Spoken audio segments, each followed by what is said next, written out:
Friends, once again welcome to my YouTube channel learning never harms. मैं आपके सामने हाजिर हूँ एक नया वीडियो लेकर। और ये वीडियो है जो हमारा पिछला टॉपिक चल रहा था major landforms of the earth के बारे में। पार्ट 2 है, पार्ट 1 हमने कर लिया था।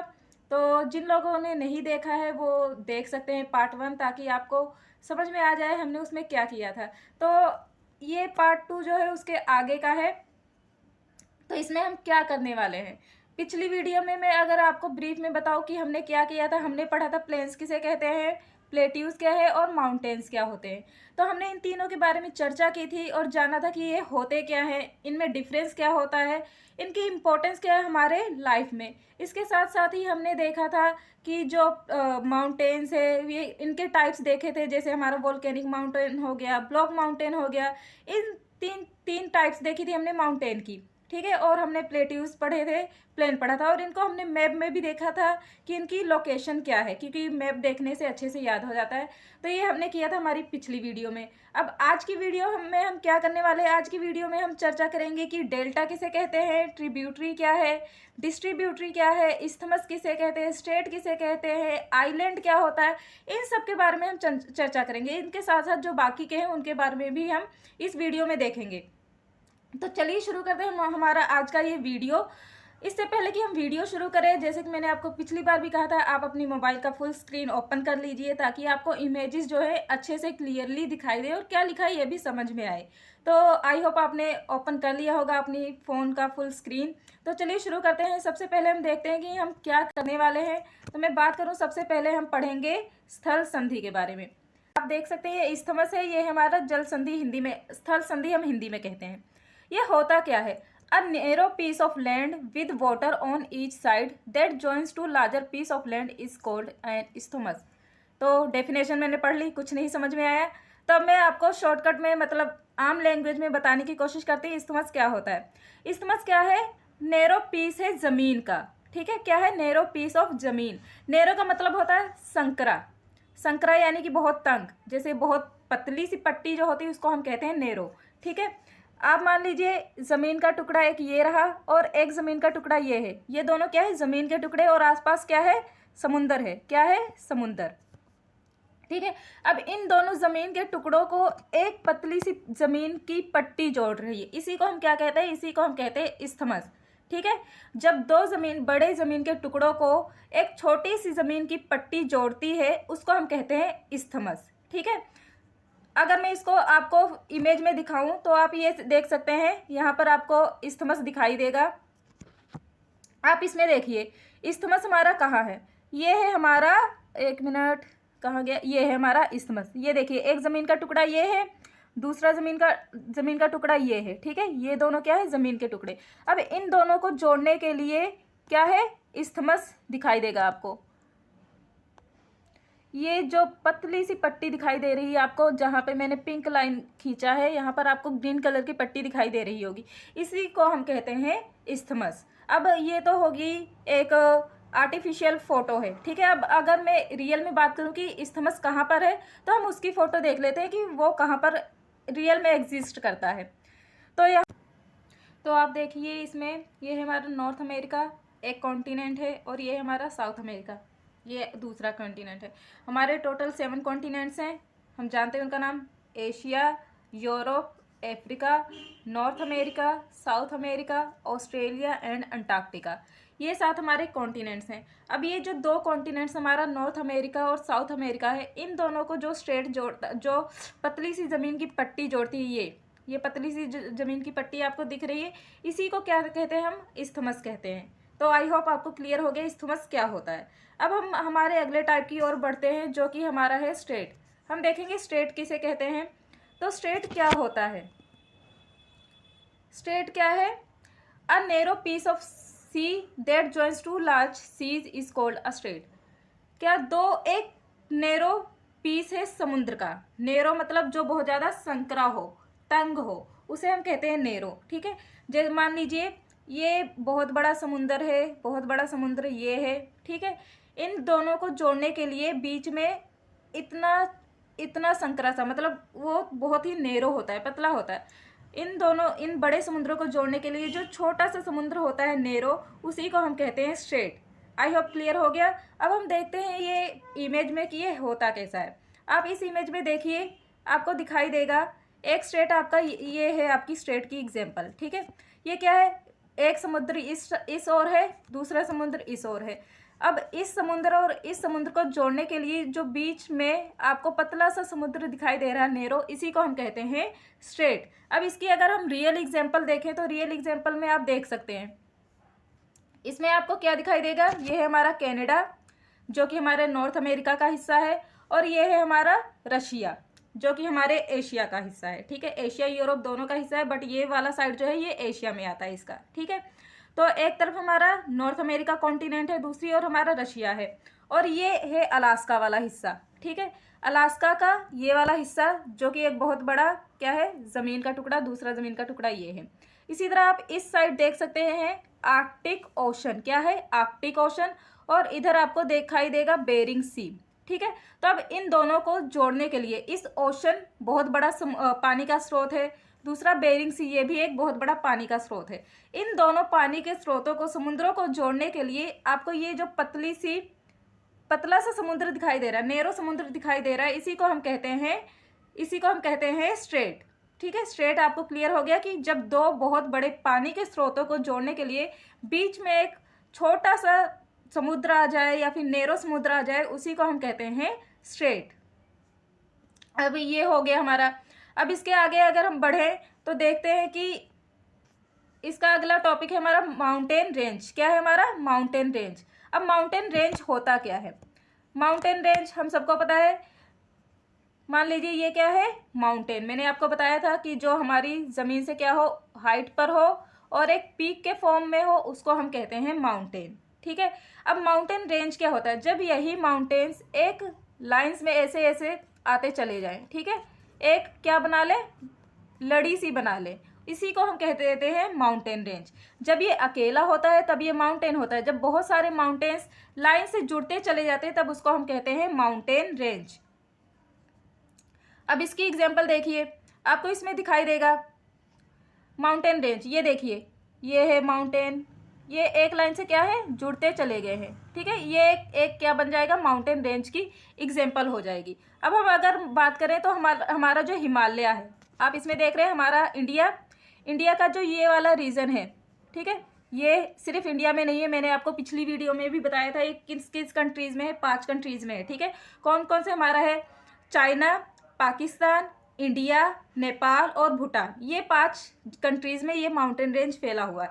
अब यहाँ पर ये ना इस तरह से माउंटेन एक लाइन में जाते चले जा रहे हैं, ठीक है, इसको हम क्या कहते हैं, माउंटेन रेंज कहते हैं, ठीक है। तो आई होप आपको क्लियर हो गया माउंटेन क्या होता है, माउंटेन रेंज क्या होता है। अब हम बढ़ते हैं हमारे अगले टाइप की ओर, जो कि है हमारा माउंटेन रेंज। जो मैंने अभी हिमालय दिखाया है वो एक माउंटेन रेंज था। इस तरह यहाँ पर मैंने क्या माउंटेन रेंज की कुछ एग्जांपल्स दिखाई हैं। हिमालय माउंटेन रेंज हम देख चुके हैं। आल्प्स माउंटेन रेंज क्या है, यूरोप में पाया जाता है। Andes mountain range south America में पाया जाता है, ठीक है। ये कुछ मेन एग्जांपल्स हैं माउंटेन रेंज की। कुछ इंपॉर्टेंट माउंटेन रेंजेस की बात करूँ तो आप देख सकते हैं, ये है हमारा अपलेशियन माउंटेन, ये है हमारा Andes mountain, Alps mountain and Ural mountains. ये कुछ इंपॉर्टेंट माउंटेन रेंजेस हैं। अब हम आगे बढ़ते हैं और देखते हैं हमारा अगला टॉपिक कौन सा। ये हमारा हिमालय है जो रिपीट हो गया है, हमने देख लिया इसको। अब आगे हम पढ़ेंगे हमारे ट्रिब्यूटरी के बारे में। किसके बारे में, ट्रिब्यूटरी किसे कहते हैं। अब ट्रिब्यूटरी किसे कहते हैं, अ small river that flows into large river is called a tributary. वो छोटी सी नदी जो किसी बड़ी नदी में जाकर मिल जाती है, उसे हम क्या कहते हैं, उसे हम कहते हैं ट्रिब्यूटरी। इसे हम सहायक नदी भी कहते हैं। फॉर एग्जाम्पल मान लीजिए ये क्या है, आपकी एक नदी है।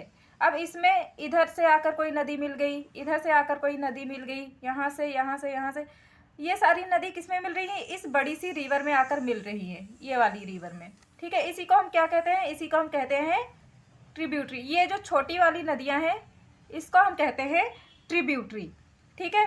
अब हम इसको देखते हैं मैप में कि ये आप इसमें देखिए, इसमें आपको ट्रिब्यूटरी कहाँ पर दिखाई दे रही है। ये देखिए, ये एक बड़ी सी रिवर आ रही है, ये बड़ी सी रिवर है, इसमें आकर ये छोटी सी रिवर जो मिल रही है इसको हम क्या कहते हैं, ट्रिब्यूटरी। इसी तरह एक एग्जांपल आप इसकी ले सकते हैं कि ये कोई बड़ी सी नदी है, रिवर है, और इसमें एक छोटी सी नदी आकर मिल गई, इसको इस वाली नदी को हम क्या कहेंगे, ट्रिब्यूटरी। जो छोटी वाली नदी मिल रही है आकर बड़ी नदी में, उसको हम कहते हैं ट्रिब्यूटरी। ठीक है, अब आगे अगर मैं यहाँ पर बात करूँ हमारे मैप में, इंडिया के मैप में, तो आप देख सकते हैं ये क्या है, ये है गंगा रिवर। ठीक है, जो बड़ी सी गंगा रिवर हमारी चलती जा रही है, यहाँ पर आकर गिर जाएगी। ठीक है, ये है हमारी गंगा रिवर। अब गंगा रिवर में इधर से कहीं नदी आकर मिल गई, कोई नदी इधर से आकर मिल रही है, कोई यहाँ से मिल रही है, तो बहुत सारी नदियाँ आकर इसमें मिल जाती हैं हमारी गंगा रिवर में। तो जो नदियाँ इसमें आकर मिलती हैं, फॉर एग्जांपल गंगा हो गई, ठीक, गंगा तो मेन नदी है, यमुना आकर उसमें मिल गई। ठीक है, और यहाँ पर आप देख सकते हैं गंडक रिवर। ठीक है, ये सब आकर किस में मिल रही हैं, हमारी नदी में मिल रही है जिसका नाम है गंगा। तो ये सब रिवर्स क्या कहलाएंगी, गंगा की ट्रिब्यूटरी। ठीक है, गंगा की ट्रिब्यूटरी कहलाएंगी, वो तो खुद ट्रिब्यूटरी हैं, लेकिन ट्रिब्यूटरी किसकी है, वो गंगा की ट्रिब्यूटरी हैं। ठीक है, तो आपको पता लग गया सहायक नदी क्या होता है। अब हम हमारे अगले टॉपिक की ओर बढ़ते हैं, जो कि है डिस्ट्रीब्यूटरी। डिस्ट्रीब्यूटरी किसे कहते हैं, अगर मैं डिस्ट्रीब्यूटरी की बात करूं, where rivers branch off to form smaller streams is called a distributary. कहते हैं कि वो अगर कोई बड़ी सारी नदी चलती आ रही है, ठीक है, वो छोटी नदी बनाने के लिए क्या हो जाती है, डिस्ट्रीब्यूट हो जाती है, फैल जाती है चारों। फॉर एग्जांपल ये हमारी बड़ी सी नदी यहाँ से कहीं से चलती आ रही थी और यहाँ पर आकर क्या हुई, ऐसे अलग अलग दिशाओं में फैल गई। तो ये क्या कहलाएगा, इसका डिस्ट्रीब्यूटरी, क्योंकि ये डिस्ट्रीब्यूट हो गई, अलग अलग दिशाओं में डिस्ट्रीब्यूट होगी, इसीलिए ये क्या कहलाएंगी, ये जो नदियाँ बनी हैं वो कहलाएंगी डिस्ट्रीब्यूटरी। ठीक है, अब हम देख लेते हैं इसको मैप में। तो यहाँ पर आपको डिस्ट्रीब्यूटरी दिखाई दे रहा होगा, इस मैप में आप डिस्ट्रीब्यूटरी देखेंगे तो ये देखिए, ये बड़ी सी नदी चलती आ रही थी, ठीक है, जो हमने अभी अभी देखा है, और ये यहाँ पर आकर क्या हुई, यहाँ पर कोई इधर जा रहा है, कोई इधर जा रहा है, कोई इधर जा रहा है, कोई इधर जा रहा है, अलग अलग दिशाओं में फैल गई, चारों ओर फैल गई। तो इसको, इस वाले एरिया को मैं कलर चेंज करके आपको बताती हूँ। चलिए, तो ये जो एरिया है, ये वाला जहाँ पर सारी नदियाँ इधर उधर फैल गई हैं, इसी को हम कहते हैं डिस्ट्रीब्यूटरी, क्योंकि ये डिस्ट्रीब्यूट हो गई हैं। ठीक है, तो चलिए इसको हम अगर इस मैप में देखें तो डिस्ट्रीब्यूटरी आपको कहाँ दिखाई दे रहा है, इसमें डिस्ट्रीब्यूटरी, ये देखिए यहाँ से आपकी नदी चली आ रही है और यहाँ पर आकर कहाँ पर, यहाँ पर, ठीक है, डिस्ट्रीब्यूट हो गई, कोई इधर चली गई, कोई इधर चली गई। ठीक है, अलग अलग दिशाओं में डिस्ट्रीब्यूट होगी, तो ये वाला एरिया क्या कहलाएगा, ये कहलाएगा डिस्ट्रीब्यूटरी रिवर। ठीक है, क्योंकि इसने रिवर को डिस्ट्रीब्यूट कर दिया अलग दिशाओं में, तो ये हो गया हमारा डिस्ट्रीब्यूटरी रिवर। तो आई होप आपको क्लियर हो गया कि ट्रिब्यूटरी क्या होता है, डिस्ट्रीब्यूटरी क्या होता है। ट्रिब्यूटरी, अगर मैं एक, ये रिवर है, डिस्ट्रीब्यूटरी देख लेते हैं और 1 मिनट में दोबारा से समझ लेते हैं डिफरेंस का क्या होता है दोनों में। ठीक है, ये है बड़ी सारी रिवर, इसमें आकर जो छोटी सी रिवर्स मिल गई, ये है हमारी ट्रिब्यूटरी। ठीक है, ये है बड़ी सी रिवर, ये आगे जाके डिवाइड होगी, डिस्ट्रीब्यूट हो गई, इसी को हम कहते हैं डिस्ट्रीब्यूटरी। ठीक है, चलिए हम अगले टाइप की ओर बढ़ जाते हैं। ये है हमारा लेक। लेक किसे कहते हैं, अब lake, a lake is a slow flowing body of open water which occupies a land depression. ठीक है, क्या है, झील जल का वह स्थिर भाग है जो चारों तरफ से भूखंडों से घिरा होता है। सामान्य रूप से झील भूतल के वह विस्तृत गड्ढे हैं जिनमें पानी भरा होता है। तो इन शॉर्ट अगर मैं बताऊं कि झील क्या होता है, तो झील वो गड्ढे होते हैं जो चारों ओर क्या होते हैं, पानी से घिरे होते हैं, पानी से नहीं, जमीन से। मान लीजिए ये एक गड्ढा है, ठीक है, और इसके आसपास क्या है, ये जमीन है। ठीक है, इस गड्ढे में पानी आकर क्या होता है, इकट्ठा होता रहता है, इसी को हम क्या कहते हैं, झील कहते हैं। और ये इसमें जो पानी का मूवमेंट होता है बहुत ही ज़्यादा स्लो होता है, ये कहलाता है हमारा झील। इन शॉर्ट, हमारी पृथ्वी पर मौजूद वो गड्ढे जिसमें पानी भरा होता है, बहुत बड़े बड़े गड्ढे होते हैं जिसमें पानी भरा होता है और चारों तरफ क्या होता है, ज़मीन होता है, उसी को हम कहते हैं लेक। अब एग्जाम्पल के तौर पे अगर मैं बताऊं, उत्तराखंड के बारे में आप सब जानते हैं कि वहाँ पे क्या दुर्घटना हुई है। वहाँ पर अब उस दुर्घटना की वजह से जब पहाड़ों से पानी बहुत तेजी से नीचे आया। अपने साथ मैंने कहा था बहुत कुछ लेकर आते हैं, वो अकेले तो आते नहीं, रास्ते में जो कुछ भी मिला अपने साथ ले आए वो, और वो उन्होंने लाकर कहीं पर जमा कर दिया रास्ते में। ठीक है, अब वो रास्ते में जमा करने की वजह से वहां पर क्या, एक झील का निर्माण हो गया जिसमें पानी भर गया। अब वो स्थायी झील नहीं है, अस्थायी झील है, मतलब कुछ दिनों बाद वो खत्म हो जाएगी झील। पर इसकी प्रॉब्लम क्या है, अब उसमें पानी भर गया जो आसपास के इलाके हैं। अब अगर बाई चांस वो झील टूटती है, ठीक है, तो वो पानी एकदम से उन इलाकों में फैल जाएगा जहाँ पे इतनी बड़ी दुर्घटना पहले हुई है, इतने लोग लापता हैं, कितने लोगों की मौत हो गई है। अगर वो झील टूटती है तो दोबारा से उनके ऊपर एक बहुत बड़ी आफत आ सकती है। तो ये होता है झील, ठीक है, जो कि अब उत्तराखंड में वो अस्थायी झील है, कुछ दिनों बाद वो खत्म हो जाएगी, पर कुछ झील जो हो स्थायी होते हैं। ठीक है, तो झील हमें पता लग गया। अब हम बढ़ते हैं आगे। इसमें आप देख सकते हैं लेक, ये देखिए आपको लेक दिखाई दे रहा होगा।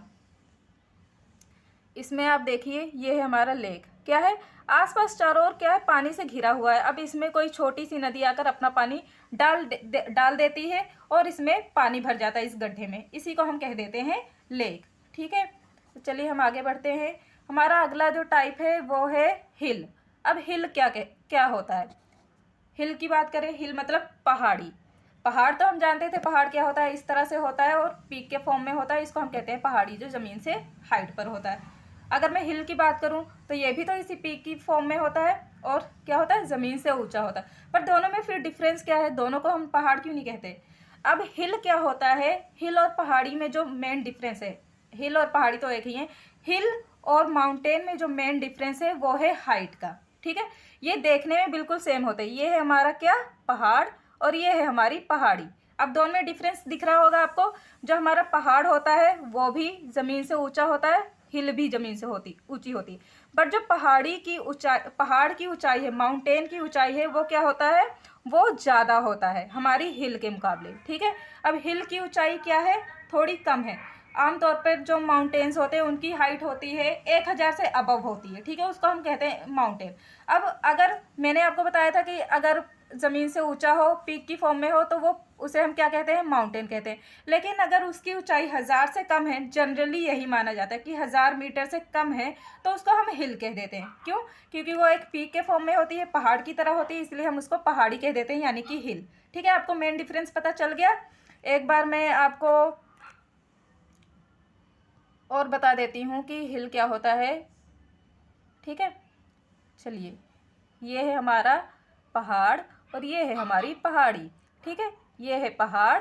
अब आपको पता लग गया ये कितना बड़ा है और ये कितना छोटा है। तो बस इनमें मेन डिफरेंस हाइट का ही, इसमें ज़्यादा कुछ डिफरेंस नहीं होता है, बस हाइट को लेकर ही इनमें डिफरेंस होता है। ठीक है, तो चलिए हम आगे बढ़ते हैं। अब इसमें आपको पहाड़ी दिख रही होगी, यहाँ पर आपको पहाड़ी, ये है हमारी पहाड़ी। ठीक है, ये देखिए ये थोड़ी सी कम ऊंचाई पर है। ठीक है, इतनी कम ऊंचाई पर दिखाई भी नहीं दे रही इस फोटो में, तो बस आप समझ सकते हैं कि ये जो हमारा माउंटेन है कितना ऊंचा है और ये पहाड़ी थोड़ी सी कम ऊंची, इसी को हम कह देते हैं पहाड़ी। ठीक है, चलिए हम आगे बढ़ते हैं हमारे अगले टाइप की ओर। अगले टाइप की बात करूँ मैं तो इसमें आप देख रहे होंगे कौन सा है, बेसिन। बेसिन किसे कहते हैं, बेसिन क्या होता है, अगर मैं बात करूँ तो a high area of land that is not as high as a mountain is called a, ये तो हम पहाड़ी ही पढ़ने लगे हैं ना, चलिए हम बेसिन पढ़ रहे थे। तो अगर मैं बेसिन की बात करूं कि बेसिन किसे कहते हैं, तो बेसिन की मैं बात करूं, a basin is a depression और hollow on the earth surface which is surrounded by higher lands. ठीक है, जो हमारा बेसिन है वो क्या है, गड्ढे होते हैं जो अपनी आसपास की ज़मीन से, जो वो बेसिन है उसके आसपास की ज़मीन थोड़ी सी ऊंची होती है और जो बेसिन है वो थोड़ा सा नीचे होता है। ठीक है, बेसिन नीचे धसी हुई ज़मीन होती है जिसके आसपास की ज़मीन ऊंची होती है। मान लीजिए ये क्या है, हमारा लैंड है। ठीक है, ये क्या है, लैंड है ये। ठीक है, अब इसके आसपास की ज़मीन ऊंची है और बीच में यहाँ पर धसा हुआ क्या है, गड्ढा है। ठीक है, इसी को हम कह देते हैं बेसिन, जिसमें पानी बहता रहता है। ठीक है, अब चलिए इसको हम देख लेते हैं। बेसिन आपको इस फोटो में मैं आपको दिखाऊं तो आपको दिखाई देगा हमारा बेसिन कहाँ है, ये है। ये देखिए आसपास की ज़मीन क्या है, थोड़ी सी ऊंची है। ठीक है, और ये बीच में धसा हुआ है, मतलब नीचे को हो गया, इसी को हम कह देते हैं बेसिन। अगर मैं बात करूं अगले लैंड टाइप की, तो वो है हमारा आइलैंड। क्या है? आइलैंड। अब आइलैंड किसे कहते हैं? A piece of land that is surrounded by water is called an island. वो जमीन जो अपने आसपास क्या है, पानी से घिरी हुई चारों ओर, ये है जमीन का टुकड़ा और इसके चारों ओर क्या है, पानी है। इसको हम क्या कह देंगे? इसको हम कह देंगे आइलैंड। ठीक है। अगर मैं इसकी एग्जाम्पल के तौर पर बात करूं तो इसमें आपको दिखाई देगा। ठीक है, इधर आ जाती हूँ मैं। तो आप देखिए, ये क्या है, हमारा आइलैंड, ये दिख रहा है आपको। इसके आसपास क्या है? पानी है। ठीक है, इसको हम, इसके आसपास पानी और बीच में ज़मीन का टुकड़ा है छोटा सा, उसको हम कह देते हैं आइलैंड। अब आइलैंड और कॉन्टिनेंट में जो मेन डिफरेंस है वो क्या होता है? आइलैंड एंड कॉन्टिनेंट भी चारों ओर क्या है, नॉर्मली पानी से घिरा होता है, और आइलैंड भी। पर मेन डिफरेंस क्या होता है इसमें कि जो हमारा कॉन्टिनेंट है वो बड़े ज़मीन के टुकड़े होते हैं, और जो आइलैंड होता है वो थोड़ा सा छोटा होता है। यही मेन डिफरेंस है आइलैंड और कॉन्टिनेंट के बीच में। ठीक है, तो हमारा आइलैंड क्या है? वो ज़मीन का टुकड़ा जो चारों ओर पानी से घिरा उसको हम कहते हैं आइलैंड। अब मैं अगर इसमें बात करूं कि आइलैंड कहाँ है, अब इसमें आपको दिखाई देगा, ये क्या है? श्रीलंका। क्या है? श्रीलंका। श्रीलंका के चारों ओर क्या है? आइलैंड है, इंडियन ओशन है। ठीक है, तो चारों ओर क्या है? पानी से घिरा हुआ है, इसको हम क्या कह देंगे? आइलैंड। अब श्रीलंका एक देश भी है, तो ये देश है, कौन सा देश है? आइलैंड देश है ये। ठीक है, इसी तरह अगर मैं इंडिया की बात करूं तो आपको ये छोटे छोटे से जो बिंदियां दिखाई दे रही हैं, छोटी छोटी सी, ये क्या है? हमारे अंडमान निकोबार आइलैंड्स हैं, अंडमान निकोबार द्वीप समूह, क्योंकि ये भी चारों ओर पानी से घिरे हुए हैं। ये भी एक एग्जाम्पल है किसकी? आइलैंड की। ये होगी हमारी रियल एग्जाम्पल। अब नेक्स्ट टाइप की बात करें हम, तो अगला क्या है हमारा? अगला है हमारा कोस्ट। कोस्ट किसे कहते हैं? The area of land that is next to और क्लोज टू द सी और रिवर और lake is called a coast. किसी भी समुद्र के या फिर नदी के किनारे जो भी एरिया होता है ज़मीन का, उसको हम कह देते हैं कोस्ट। अब इसमें डेफिनेशन, कोस्ट को हिंदी में तट कहते हैं। अब डेफिनेशन से इतना क्लियर नहीं हुआ, अगर हम फोटो देखकर बात करें तो इसमें आपको क्लियर हो जाएगा कि कोस्ट कहते किसे हैं। अब ये देखिए, ये है हमारा क्या? रिवर, समुद्र है, रिवर नहीं है, समुद्र है, सी है। ठीक है, अब इसके जो आसपास की ज़मीन है, ये जो बॉर्डर होता है ना समुद्र और ज़मीन का, इसी को हम कह देते हैं कोस्ट। ठीक है, अब कोस्ट आपको पता चल गया। अगर मैं रियल में बात करूं कि कोस्ट कहाँ है, तो ये देखिए आपका इंडियन ओशन है, इधर बे ऑफ बंगाल है। ठीक है, इधर अरेबियन सी है, तो तीन और हमारा इंडिया जो है पानी से घिरा हुआ है। अब ये जो समुद्र या बे ऑफ बंगाल, अरेबियन सी और इंडियन ओशन के आसपास की ज़मीन है, ये वाली, ये सारी ज़मीन है, इसको हम क्या कह देते हैं? कोस्ट कह देते हैं। आपने कई बार अगर न्यूज़ देखते होंगे तो कोस्ट गार्ड का नाम सुना होगा। कोस्ट गार्ड का काम क्या होता है कि वो कोस्टल एरियाज़ को, इन एरियाज़ को क्या करते हैं? सुरक्षा प्रदान करते हैं, सुरक्षित रखने का काम कोस्ट गार्ड का होता है। ठीक है, तो कोस्टल एरिया क्या होता है? तट क्या होता है? जो हमारे ये बॉर्डर वाली लाइंस होती है, जो समुंदर, झील या फिर किसी से भी, समुंदर हो गया, झील हो गया और नदी हो गया, इनके आसपास की जो ज़मीन होती है उसी को हम कहते हैं कोस्ट। मैं अगले टाइप की बात करूँ तो हमारा है माउथ ऑफ रिवर, जिसे हम हिंदी में नदी का मुहाना कहते हैं। अभी नदी का मुहाना होता क्या है? The place where a small river enters a large river, lake और sea is known as a mouth of river. कहते हैं कि जब कोई स्मॉल रिवर क्या होता है, वो जगह जहाँ पर कोई रिवर किसी लेक में, किसी समुद्र में एंटर करती है, उसे हम क्या कहते हैं? उसे हम कहते हैं mouth of river. For example मान लीजिए ये क्या है? ये है एक हमारी रिवर। ठीक है, यहाँ पर कोई लेक है, अब ये रिवर आके इस लेक में गिर जाती है, या फिर मान लीजिए यहाँ पर समुद्र है, या यहाँ पर जाके समुद्र में गिर जाती है, तो इसको हम क्या कहते हैं? इस जगह को हम कहते हैं माउथ ऑफ रिवर। जहाँ पर ये किसी लेक में या लेक में या फिर समुद्र में एंटर कर जाती है, उसी को हम कहते हैं माउथ ऑफ रिवर। अब इसको अगर हम इसमें देखने की कोशिश करें कि माउथ ऑफ रिवर कहाँ है, तो आप देख सकते हैं, मान लीजिए ये क्या है? एक रिवर है। ठीक है, ये क्या है? रिवर है जो चलती आ रही है यहाँ पर। अब ये आकर इस जगह, ये क्या है? हमारा सी है। ठीक है, ये क्या है? हमारा सी है ये पूरा।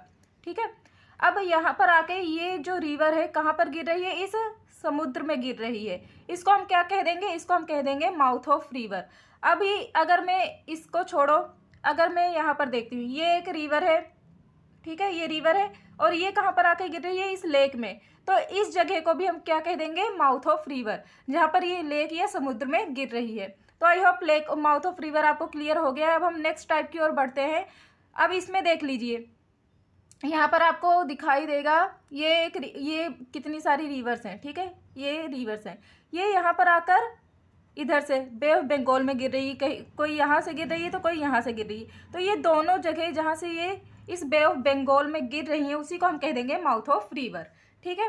तो चलिए हम अगले टाइप की ओर बढ़ते हैं और अगला टाइप है हमारा डेल्टा। अब ये डेल्टा क्या होता है? Delta N area of flat land shaped like a triangle where a river divides into smaller rivers as it goes into the sea is known as a delta। तो मैं अगर बात करूं आम लैंग्वेज में कि डेल्टा किसे कहते हैं, तो वो जगह जहां पर कोई रिवर क्या है, समुद्र में या फिर जैसे बे ऑफ बंगाल में जाकर कोई रिवर गिर रही थी, अभी हमने देखा था, उसको हम क्या दें, वहां पर इस ट्राइंगुलर शेप में क्या होता है, जमीन का निर्माण हो जाता है, ठीक है, लैंड का निर्माण हो जाता है ट्राइंगुलर शेप में। इस ट्राइंगुलर शेप को हम क्या कह देते हैं, इस ट्राइंगुलर शेप को ही हम कह देते हैं डेल्टा, ठीक है। क्या हो, माउथ ऑफ रिवर के पास ही इनका निर्माण होता है नॉर्मली डेल्टा का, ठीक है, और ये ट्राइंगुलर शेप में होते हैं। अब इसको अगर मैं फोटो में देखूं, यहाँ पर देखिए आपको दिखाई देगा डेल्टा कहाँ पर है। ये देखिए यहाँ से क्या है, रिवर चलती आ रही है इधर से और ये समुद्र में गिर रही थी। जो समुद्र में गिर रही थी उस एरिया को तो हम क्या कह रहे थे, माउथ ऑफ रिवर, ठीक है, जहाँ से वो गिर रही थी। अब यहीं पर अगर आप देखेंगे, कलर चेंज करके मैं आपको दिखाती हूँ, ठीक है। अब यहाँ पर देखिए ये जो ट्राइंगुलर शेप के जो आपको लैंड के फॉर्म्स दिख रहे हैं ग्रीन कलर में, ठीक है, ट्राइंगुलर शेप में इस तरह से जो बने हुए हैं, इसको हम क्या कह देते हैं, इसको हम कह देते हैं डेल्टा, ठीक है। जैसे कि हमारा जो सुंदरवन डेल्टा है जो बे ऑफ बंगाल के पास बनता है, वो दुनिया का सबसे बड़ा डेल्टा माना जाता है, ठीक है। तो उसके बाद अगर मैं यहाँ पर बात करूँ तो जो हमारा सुंदरवन डेल्टा पाया जाता है वो यहाँ पर करीब यहाँ पर पाया जाता है, ठीक है, बे ऑफ बंगाल में। अब हम बढ़ते हैं, आपको पता लग गया डेल्टा क्या होता है। अब हम नेक्स्ट टाइप की ओर बढ़ते हैं जो कि है हमारा पेनिनसुला। पेनिनसुला किसे कहते हैं? Peninsula an area of land that is almost surrounded by water is known as a peninsula. वो ज़मीन, वो लैंड फॉर्म जो ऑलमोस्ट पानी से घिरा होता है उसी को हम कह देते हैं पेनिनसुला। तो फिर आपको डिफरेंस नहीं पता लगेगा कि हमने एक और पढ़ा था टापू, ठीक है, टापू जैसे कि हमारा अंडमान निकोबार आइलैंड है, ठीक है। आइलैंड और पेनिनसुला में डिफरेंस क्या है? जो हमारा पेनिनसुला है वो भी क्या है, पानी से लगभग घिरा होता है, और जो हमारा आइलैंड है वो भी पानी से घिरा होता है। तो आपको इसमें दिखाई दे रहा होगा मैंने यहाँ पर ऑलमोस्ट कहा है, ऑलमोस्ट मतलब ये पूरी तरह से चारों ओर पानी से घिरा नहीं होता है। ये जो हमारा पेनिनसुला है ये किसी बड़े ज़मीन के टुकड़े से क्या होता है, जुड़ा होता है। मान लीजिए ऐसा है होता है, ठीक है, ऑलमोस्ट मतलब इस साइड पर ये क्या है, इस साइड पर कलर चेंज करके दिखाते हैं आपको कि इस साइड पर क्या है, मान लीजिए ये बड़ा ज़मीन का टुकड़ा है और एक ये है, ठीक है। तो ये इसके तो चारों ओर क्या है, ऑलमोस्ट हर पासे पानी है, हर ओर पानी है। बट जो ये वाला एरिया है इस साइड, इधर पानी नहीं है क्योंकि ये किसी बड़े ज़मीन के टुकड़े से जुड़ा हुआ है, ठीक है। तो मतलब थोड़ा सा हिस्सा होता है पेनिनसुला का जो पानी से घिरा हुआ नहीं होता, ऑलमोस्ट होता है पर पूरी तरह से नहीं होता। इसके उल्ट अगर मैं बात करूं कि हमारा जो आइलैंड है, आइलैंड वो चारों ओर से पानी से क्या होता है, घिरा होता है। तो ये डिफरेंस है दोनों हमारे आइलैंड और पेनिनसुला में। इसमें देखिए आपको डेल्टा दिखाई देगा कि डेल्टा कहाँ पर है, डेल्टा नहीं हम पेनिनसुला देख रहे थे, ये देखिए पेनिनसुला, ठीक है, यहाँ पर आपको दिखाई दे रहा है। ये क्या है, ऑलमोस्ट हर ओर से पानी से घिरा है, बट ये देखिए ये एक बड़ा ज़मीन का टुकड़ा है, लैंड है, और ये छोटा लैंड है जो कि किससे, बड़े लैंड से जुड़ा हुआ। ये पेनिनसुला बड़े लैंड से जुड़ा हुआ है और ऑलमोस्ट क्या है, पानी से घिरा है, पूरी तरह से नहीं घिरा, इसी को हम कहते हैं पेनिनसुला। इसके उल्टा अगर मैं आइलैंड जैसे कि मैंने आपको दिखाया था, तो ये है हमारा आइलैंड, ठीक है, ये क्या है, चारों ओर पानी से घिरा हुआ। तो ये डिफरेंस है एक पेनिनसुला में और आइलैंड में, ठीक है। चलिए हम आगे बढ़ते हैं। आगे है हमारा रिवर। रिवर किसे कहते हैं? तो रिवर किसे कहते हैं, ये देखिए, natural flowing water course that usually flows towards an ocean, sea और lake is known as a river, ठीक है। यहाँ पे मैंने कॉमास नहीं लगाना गलती से रह गया है तो आप देख लीजिएगा। कहते हैं नेचुरल फ्लोइंग वाटर कोर्स होता है, मतलब कुदरती रूप से बहता हुआ पानी होता है, उसी को हम कह देते हैं क्या, नदी, रिवर।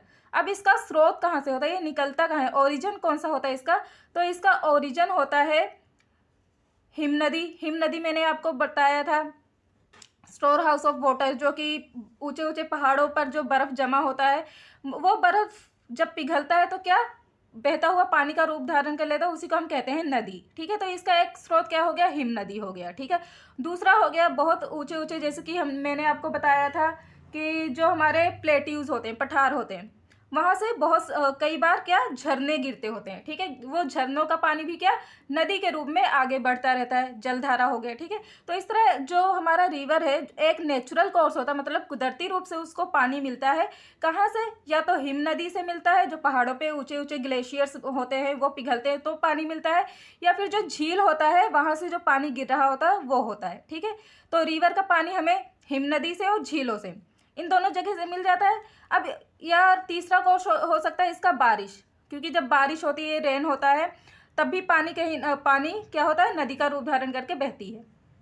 ये हो गया, नदी को यहाँ से पानी मिलता है। अब ये जाती कहाँ, ये एट द एंड कहाँ जाके गिरती है, या तो ओशंस में गिरेगी, लेक में गिरेगी, या फिर किसी बड़ी रिवर में जाकर मिल जाएगी। ठीक है, तो रिवर इसको पहाड़ों से, हिम नदी से, पहाड़ों से यानी कि जो हिम नदी मिलती है ग्लेशियर से, झरने से, और झरना यानी कि वाटरफॉल। ठीक है, और बारिश के पानी से इसको पानी मिलता है। रिवर को नेचुरल वाटर बॉडी होती है जिसे कुदरती रूप से पानी मिलता है, और एट द एंड कहाँ जाकर गिरती है, ओशंस में, लेक्स में, और रिवर बड़े रिवर्स में जाकर गिर जाते हैं। अगर छोटा रिवर तो बड़े रिवर में गिर जाएगा, बड़े रिवर में जाकर मिल जाएगी, और बड़ा रिवर है तो जाके एट लास्ट समुद्र या ओशंस में मिल जाती है। ठीक है, ये होता है हमारा रिवर। यहाँ पर आप देखिए, ये है आपको रिवर दिखाई दे रही है, ये हमें समझ लीजिए यहाँ ये क्योंकि पहाड़ है, यहाँ पर कहीं ना कहीं ग्लेशियर होगा। जब ये ग्लेशियर्स पिघलेंगे तो एक नदी का रूप धारण कर लेंगे, और कहाँ पे आखिरी में आकर कहाँ गिरेंगे, इस ओशन में गिर जाएंगे। ठीक है, इसी तरह इधर देखिए आपको वाइट वाइट दिख रहा है, ये स्नो है, मतलब बर्फ जमा हुआ है यहाँ पर। ठीक है, जब ये बर्फ पिघलेंगे तो एक रिवर का रूप धारण करेंगे। ये छोटी रिवर थी, ये इसका स्रोत भी कहीं यहाँ से हिम नदी से आ रहा होगा, तो ये बड़ी नदी थी। अब ये बड़ी नदी के में आकर ये छोटी नदी मिल गई, और ये आखिर में कहाँ पे, बे ऑफ बंगाल, या फिर समझ लीजिए इस समुद्र में आके गिर गया। तो इस तरह जो रिवर है उसको पहाड़ों से पानी प्राप्त हुआ, बारिश से पानी प्राप्त हुआ, प्लेट्यूज से पानी प्राप्त हुआ, और आखिरी में आकर कहाँ पे गिर गई, समुद्र में गिर गई। ये हो गया हमारा रिवर। इसके बाद अगर मैं बात करूँ यहाँ पर ये मतलब एक रियल इमेज होगी हमारे इंडिया की।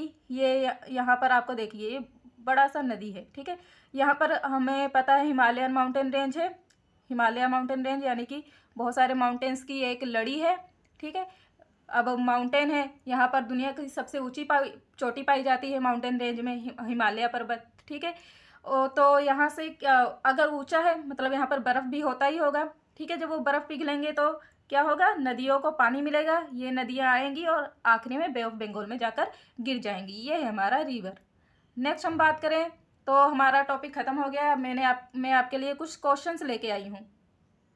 अगर आपको टॉपिक समझ में आया होगा तो आपको क्वेश्चंस करने में आसानी होगा। तो देखते हैं, the mountain differs from the hills in terms of, जो माउंटेन पहाड़ से किस किस किस चीज़ में अलग होते हैं, एलिवेशन में, स्लोप में, या एस्पेक्ट में।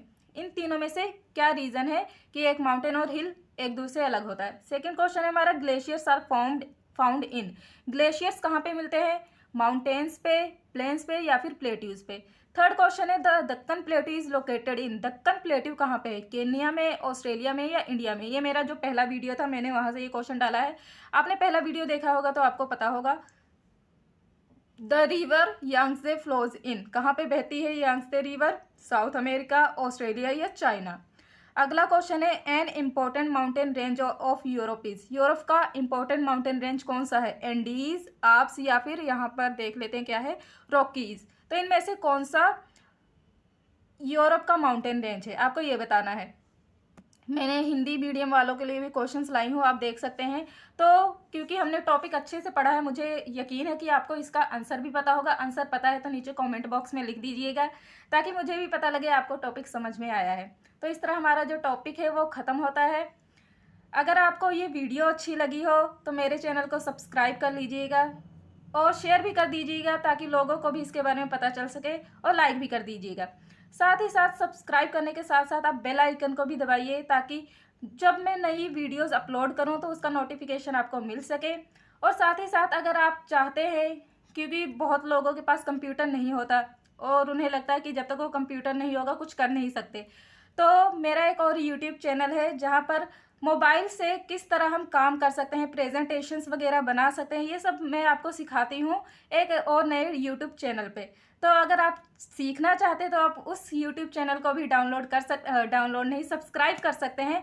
उसका लिंक मैंने अपने कमेंट बॉक्स में दे दिया है। साथ ही साथ अगर आप मुझे कोई सजेशन देना चाहते हैं इस वीडियो के लिए या फिर मेरी आने वाली वीडियोज़ के लिए, ताकि मैं इम्प्रूवमेंट कर सकूँ, तो वो भी आप मुझे कमेंट बॉक्स में लिख सकते हैं। अब मिलते हैं हमारे नेक्स्ट वीडियो में, तब तक